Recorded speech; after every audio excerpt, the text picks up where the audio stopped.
నమస్కారం city news కి స్వాగతం. తెనాలి ఐతానగర్లోని రక్షణ సైన్యం ప్రార్థనా మందిరం నందు క్రిస్మస్ వేడుకలు ఘనంగా నిర్వహించారు.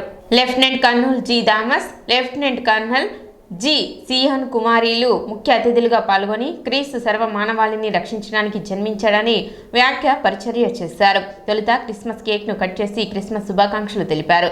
కార్యక్రమంలో సంఘ కాపరి మేజర్ నాగరాజు, మేజర్ రత్నసుందరి, సంఘ పెద్దలు గాలి రవి, చక్రయ్య, నరసింహ, కనకరత్నం, ఆశీర్వాదం, యవనస్తులు, సంఘ కాపర్లు పెద్ద సంఖ్యలో పాల్గొన్నారు.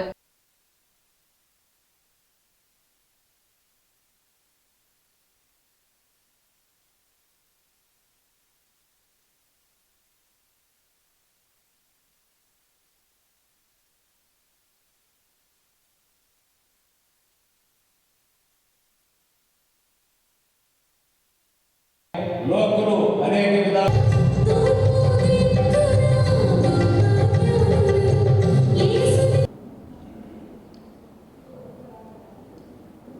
విన్ని వీళ్ళందరూ రండి.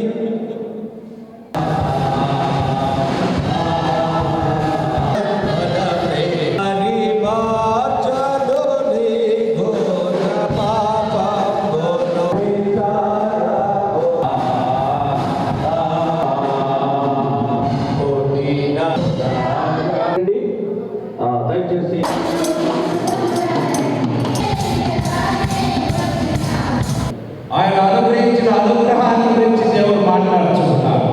ఆ అనుగ్రహాన్ని ఎందుకు ఇస్తూ ఉన్నాడంటే నీకు నాకు మనం ఎవరూ నశించుకోవడానికి ఇష్టము లేదనే సత్యాన్ని మనం గమనించాలి. ఎలా ఇస్తూ ఉన్నాడు ఆ అనుగ్రహాన్ని అని మనం ఆలోచన చేస్తే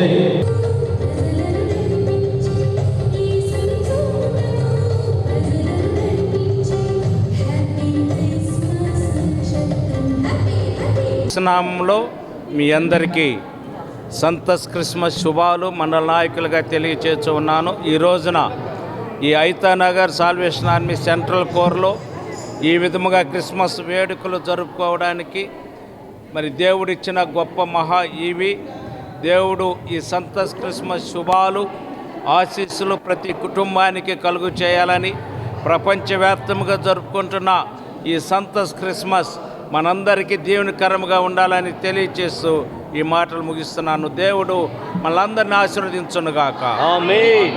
ఈరోజు ప్రత్యేక ఆహ్వానితులైనటువంటి లెఫ్టినెంట్ కర్నల్ గేరా థామస్ గారికి, లెఫ్టినెంట్ కర్నల్ గేరా సియోన్ కుమార్ అమ్మగారికి, అలాగనే సంఘ పెద్దలకు, సంఘ కాపరిగా, అలాగనే సంఘస్థులందరికీ, గురు సమితి వారికి, యవనస్తులకు ప్రత్యేక వందనాలు చెల్లిస్తున్నాను. ఈ వేడుకలో కేక్ కటింగ్, క్యాండిల్ సర్వీస్ కార్యక్రమాలు చాలా ఘనముగా జరిగించిన దేవాది దేవునికి వందనాలు చెల్లిస్తూ సంఘం ఇంకా నానాటికి అభివృద్ధిలోకి రావాలని మీరందరూ ప్రార్థించమని కోరుతూ ఉన్నాను. దేవుడు అందరినీ దీవించుగాక. ఆమేన్. లోకరక్షకుడైన యేసుక్రీస్తు పుట్టినరోజు జన్మదిన వేడుకలు ఈరోజు ఘనంగా సాల్వేషన్ ఆర్మీ చర్చి యందు జరిపించాము. ప్రపంచ శాంతి కోసం లోకరక్షకుడు మన కోసం, మనందరి కోసం పుట్టి ఉన్నాడు. సో అందరికీ క్రిస్మస్ శుభాకాంక్షలు మరియు నూతన సంవత్సర శుభాకాంక్షలు. స్థానిక 32వ వార్డు నందు సెమీ క్రిస్మస్ ప్రేమ విందు కార్యక్రమం జరిగింది. ఈ కార్యక్రమాన్ని టీడీపీ సీనియర్ నాయకులు సౌపాటి కిరణ్, ఎంఆర్పీఎస్ రాష్ట్ర నాయకులు చిలకా కిరణ్ ముఖ్య అతిథిగా పాల్గొని కార్యక్రమాన్ని ప్రారంభించారు. కార్యక్రమాన్ని ఉద్దేశించి వారు మాట్లాడుతూ యునైటెడ్ ఫ్రెండ్స్ యూత్ చేస్తున్న సేవా కార్యక్రమాన్ని ప్రశంసించారు. కార్యక్రమంలో 32వ వార్డు ఇన్ఛార్జ్ సురేష్ గాజులవత్తి, యూత్ సభ్యులు కొక్కిలగడ్డ మనోజ్, తంగిరాల మరియదాసు, కారుమూరి కృష్ణ, ఆనే దిలీప్, భాను, జీవన్, మహేష్, గౌరీష్, జేబీ, వెంకీ, డిపి నాని, జిలానీ తదితర యూత్ వారు పాల్గొన్నారు. వార్డులో ఉన్న అందరికీ కూడా ప్రేమ విందు ఏర్పాటు చేయటం చాలా సంతోషకరం. మరి ఈ సందర్భంగా యునైటెడ్ ఫ్రంట్ యూత్ వారిని ప్రత్యేకంగా అభినందనలు తెలియజేస్తా ఉన్నాం. కష్ట నష్టాలకు ఓర్చి మరి తమకు ఉన్న దాంట్లోనే కష్టపడి మరి 32 సంవత్సరాలుగా ఈ కార్యక్రమాన్ని సుదీర్ఘంగా నిర్వహిస్తూ ఉన్నారు. మరి యువతను సాదృశ్యంగా ఆదర్శంగా తీసుకొని మరి క్రీస్తు ప్రేమను, అదేవిధంగా ఆయన ఏదైతే బోధనలు మరి ఈ ప్రపంచానికి అందించాడో ఆ స్ఫూర్తితోనే యువత మరి ముందుకెళ్లాలని ఈ సందర్భంగా క్రిస్మస్ మరియు నూతన సంవత్సర శుభాకాంక్షలు తెలియజేస్తూ యునైటెడ్ ఫ్రెండ్స్ యూత్ ఆధ్వర్యంలో 33 సంవత్సరాలుగా ఈ కార్యక్రమాన్ని ఏర్పాటు చేయడం, దానిలో భాగంగా ఈరోజు ప్రేమ విందును ఏర్పాటు చేయడం జరిగింది. కులమతాలకు అతీతంగా ఈ కార్యక్రమానికి విచ్చేసిన అందరికి కూడా మేము ధన్యవాదాలు తెలియజేస్తున్నాం. అదేవిధంగా యువత ఈ క్రిస్మస్ వేడుకల సందర్భంగా ఈ కార్యక్రమాన్ని ఏర్పాటు చేయటం మనందరం ఆనందదగ్గ విషయం. యువత ఇలాంటి విషయాల్లో ముందుండి ప్రతి ఒక్కరు కూడా క్రిస్మస్ యొక్క ఆవశ్యకత తెలియజేస్తూ సోదరభావంతో కులమతాలకు అతీతంగా ఐక్యంగా ఉండాలని సర్వలోకానికి రక్షకుడైన క్రీస్తు బోధనలు ఈ ప్రపంచానికి తెలియజేయాలని తెలియజేస్తూ అందరికీ క్రిస్మస్ మరియు నూతన సంవత్సర శుభాకాంక్షలు తెలియజేస్తున్నాం. 32వ వార్డులో యునైటెడ్ ఫ్రెండ్స్ యూత్ ఆధ్వర్యంలో నిర్వహిస్తున్నటువంటి ప్రేమ విందు కార్యక్రమం దాదాపు 33 సంవత్సరాల నుంచి మేము ఎంతో నిర్వీర్యంగా కష్టపడి నిర్వహిస్తున్నాము. ఆ శ్రమ ఏంటి అనేది ఈ ఒక్కరోజు మేము ఆ ప్రజల నుంచి వచ్చినటువంటి స్పందనను బట్టే మాకు ఆ బాధ అనేది తీరిపోద్ది. మాకు ఈ ప్రజానీకం మాకు ఈ 33 సంవత్సరాలు అందిస్తున్నటువంటి సహాయ సహకారాలు మరువలేనివి. అదేవిధంగా మాకు వచ్చినటువంటి నిన్న జరిగిన సెమీ క్రిస్మస్ కార్యక్రమంలో ఆల్పాటి రాజేంద్ర ప్రసాద్ గారు కానీ, నక్కానంద్ బాబు గారు కానీ, బిల్లి మాణిక్యరావు కానీ, వచ్చినటువంటి చిలకా కిరణ్ గారు కానీ, చౌపాటి కిరణ్ గారు కానీ, వీరంతా మాకు ఎంతో సహకారంతో ఈ కార్యక్రమానికి మాకు ఎప్పుడు తోడ్పడుతూ ఉంటారు. వారిని మేము సాధారణంగా ఎప్పుడు అభిమానిస్తూనే ఉంటాము. మా 32వ వార్డానికి వాళ్ళకి ఎప్పుడు రుణపడి ఉంటుంది అనేది మీ సందర్భంగా తెలియజేసుకుంటూ ఈ నెల 22, 23 తేదీలలో విజయవాడలో జరిగిన అంతర్జిల్లాల పవర్ లిఫ్టింగ్ పోటీలలో తెనాలికి చెందిన క్విక్ ఫిట్నెస్ ఎరీనాకి చెందిన క్రీడాకారులు పథకాలు కైవసం చేసుకున్నారు. విజయవాడ ప్రభుత్వ జూనియర్ కాలేజీలో జరిగిన 68వ school games federation of Andhra Pradesh అంతర్జిల్లాల పవర్ లిఫ్టింగ్ ఛాంపియన్షిప్ 2024-25 అండర్ 17, 19 బాలబాలికలకు జరిగిన ఈ పోటీలలో తెనాలికి చెందిన ఫిట్నెస్ ఎరీనా క్రీడాకారులు ప్రతిభను చాటి పథకాలను కైవసం చేసుకున్నారు. అండర్ 17 బాలికల 75 కేజీల విభాగంలో బొల్లు లిఖిత 227.5 కేజీల బరువును ఎత్తి బంగారు పథకాన్ని కైవసం చేసుకుంది. అదేవిధంగా 84 కేజీల విభాగంలో ఈటూరు లక్ష్మీ వినయశ్రీ 307 కేజీలు బరువును ఎత్తి బంగారు పథకం సాధించడంతో పాటు ఏపీ స్ట్రాంగ్ ఉమెన్ టైటిల్ని సొంతం చేసుకుంది. అదేవిధంగా అండర్ 19 74 కేజీల బాలుర విభాగంలో తమ్మినేని మణిచంద్ 345 కేజీల బరువును ఎత్తి సిల్వర్ మెడల్ సాధించారు. ఈ సందర్భంగా బుధవారం తెనాలిలోని క్విక్ ఫిట్నెస్ ఎరీనా సెంటర్ నందు పథకాలు సాధించిన క్రీడాకారులను మేనేజ్మెంట్ కొమ్మినేని భార్గవ్ కుమార్, కోచ్లు ఘట్టమనేని సాయి రేవతి, పోస్తుపాటి శివరామ కిరణ్ రాజులు పలువురు క్రీడాకారులు వారిని అభినందించారు. ఈ నెల 22, 23 తారీఖుల్లో నిర్వహించబడిన స్కూల్ గేమ్ ఫెడరేషన్ వాళ్ళు inter district power lifting competition అనేది విజయవాడలో నిర్వహించడం జరిగిందండి. ఈ కాంపిటీషన్లో మన క్విక్ జిమ్ తరఫు నుంచి ఒక 3 విద్యార్థులు పార్టిసిపేట్ చేయడం జరిగింది. ఈ స్కూల్ గేమ్ ఫెడరేషన్ వాళ్ళు అంటే under 17, under 19 boys and girls అనేది పార్టిసిపేట్ చేయడం జరుగుతుందండి. దాంట్లో నుంచి మన జిమ్ నుంచి 3 పార్టిసిపేట్ చేశారు. అదేవిధంగా 76 కేటగిరీలో చూసుకున్నట్లయితే లిఖిత ఇది గోల్డ్ మెడల్ సాధించడం జరిగిందండి తన కేటగిరీలో. అదేవిధంగా 84 కేటగిరీలో వినయశ్రీ ఇది గోల్డ్ మెడల్ సాధించింది. ఇంకా వినయశ్రీ గురించి చెప్పాలంటే ఈ యొక్క ఓవరాల్ కాంపిటీషన్లో అంటే ఏంటి అండర్ 17, అండర్ 19కి సంబంధించిన ఈ యొక్క కాంపిటీషన్ ఓవరాల్గా తను స్ట్రాంగ్ ఉమెన్ టైటిల్ తీసుకోవడం జరిగిందండి.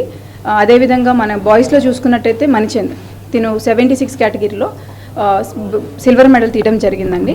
నాకు చాలా ఆనందంగా ఉంది. మీరు గతంలో చూసుకున్నట్టయితే ఇదే జిమ్ నుంచి షానూన్ ఇంటర్నేషనల్ పార్టిసిపేట్ జరిగింది, వరల్డ్ ఛాంపియన్షిప్ తను 4th ప్లేస్ సాధించింది. ఈ జిమ్ నుంచి ఇంకా అంటే యాక్చువల్లీ మా డ్రీమ్ ఏంటంటే ఈ జిమ్ నుంచి ఒక 10 ఇంటర్నేషనల్ మెడల్స్ తీయించాలనే ఒక ధ్యేయంతో మేము ముందుకెళ్తున్నాం. నా పేరు లక్ష్మీ వినయశ్రీ. నేను 1.5 year నుంచి ఈ జిమ్లోనే ప్రాక్టీస్ తీసుకుంటున్నాను. సాయక్క రాజన్న ప్రాక్టీస్ ఇస్తున్నాను. నాకు మొన్న 22nd విజయవాడలో జరిగిన స్కూల్ గేమ్స్లో నాకు గోల్డ్ మెడల్ అలాగే స్ట్రాంగ్ ఉమెన్ టైటిల్ వచ్చింది. నేను ఇంకా నేషనల్స్, ఇంటర్నేషనల్స్లో మెడల్స్ తీయాలని అనుకుంటున్నాను. బీసీల మధ్య అనైక్యతే ఈనాటి అన్ని రకాల వెనుకబాటుతనానికి మూల కారణమని ఆంధ్రప్రదేశ్ బీసీ సంక్షేమ సంఘం రాష్ట్ర అధ్యక్షులు కేసన శంకర్రావు ఆవేదన వ్యక్తం చేశారు. స్వాతంత్ర సమరయోధులు, రైతు బాంధవులు, పేదల పాలిట పెనిది బడుగుల ఆశాజ్యోతి అయిన సర్దార్ గౌతులచ్చన్న విగ్రహావిష్కరణ సందర్భంగా జరిగిన సంఘటన బీసీల మధ్య, బీసీ నాయకుల మధ్య పోరాపొచ్చాలకు కారణం కావడం విచారకరమని తెలిపారు. కుల సంఘంగా నిర్వహణ కార్యక్రమాన్ని చేపట్టి వివిధ కుల సంఘ నాయకులను లేదా బీసీ సంఘ నాయకులతో కార్యక్రమం నిర్వహించకుండా రాజకీయ పార్టీల ప్రజాప్రతినిధులను పిలవడం వల్లనే ఇటీ అనిశ్చితికి కారణమైందని తెలిపారు. లచ్చన్న విగ్రహావిష్కరణ కమిటీలో కొద్దిమంది తమ రాజకీయ ఎదుగుల స్వార్థంతోనే పలు పార్టీల రాజకీయ పెద్దల్ని పిలిచి ఉండవచ్చని తెలిపారు. నిర్వాహకులు ఎవరనేది తెలుసుకోకుండా కార్యక్రమాలకు హాజరు కావడం రాజకీయాల తప్పిదం అవుతుంది తప్ప నిర్వాహకులైన గౌడ పెద్దలది కాదని కేసన శంకర్రావు అన్నారు. జరిగిన దురదృష్టకర సంఘటన మరెక్కడా పునరావృతం కాకుండా ఈ నెల 29వ తేదీ ఆదివారం నాడు రాష్ట్ర వ్యాప్తంగా ఉన్న సర్దార్ గౌతు లచ్చన్న విగ్రహాలన్నిటినీ పవిత్ర నది జలాలతో అభిషేకించడం ద్వారా ప్రాయశ్చిత శుద్ధి కార్యక్రమాన్ని నిర్వహించాల్సిందిగా బీసీ నాయకులకు మొత్తం బీసీ సమాజానికి శంకర్రావు విజ్ఞప్తి చేశారు. నూజివీడులో స్వాతంత్ర సమరయోధుడు, పేదల పార్టీ పెన్నిధి, రైతు ఉద్యమం నాయకుడు,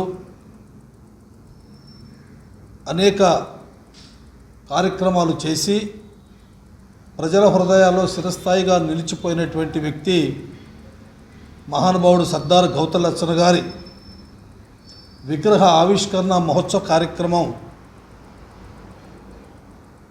ఆ రోజు జరిగినటువంటి సంఘటన వల్ల ఇటీవల అనేక ప్రజా సంఘాలు, అనేక రాజకీయ పార్టీలు రకరకాలుగా విమర్శలు చేస్తూ ఎవరి యొక్క బాధ్యతలను వారి యొక్క సక్రమణ నిర్వహణలో ఆ విగ్రహానికి జరిగినటువంటి పరిస్థితి చూస్తూ ఉంటే చాలా బాధాకరమైనటువంటి అంశం. ఎందుకంటే లచ్చన్న గారు ఒక కులానికో, ఒక మతానికో, ఒక రాజకీయ పార్టీకో చెందినటువంటి వ్యక్తి మాత్రం కాదు. ఆయన గల్లీ నుంచి ఢిల్లీ వరకు కూడా ఒక పార్లమెంటు సభ్యుడిగా, ఒక శాసనసభ్యుడిగా అనేక సంవత్సరాలుగా విధి నిర్వహణలో నిర్వర్తించినటువంటి మహోన్నతమైనటువంటి వ్యక్తి. అలాంటి వ్యక్తి విగ్రహ ఆహ్వాన కమిటీ వారు కూడా పార్టీలకి, కుల మతాలకు అతీతంగా ఆ యొక్క నాయకుడిది విగ్రహ మహోత్సవ కార్యక్రమాన్ని ఏర్పాటు చేసుకుంటే అన్ని విధాలు కూడా మనకి ఇబ్బంది లేకున్నటువంటి పరిస్థితులు ఏర్పడింది. సిటీ న్యూస్ ఇంతటితో సమాప్తం. నమస్కారం.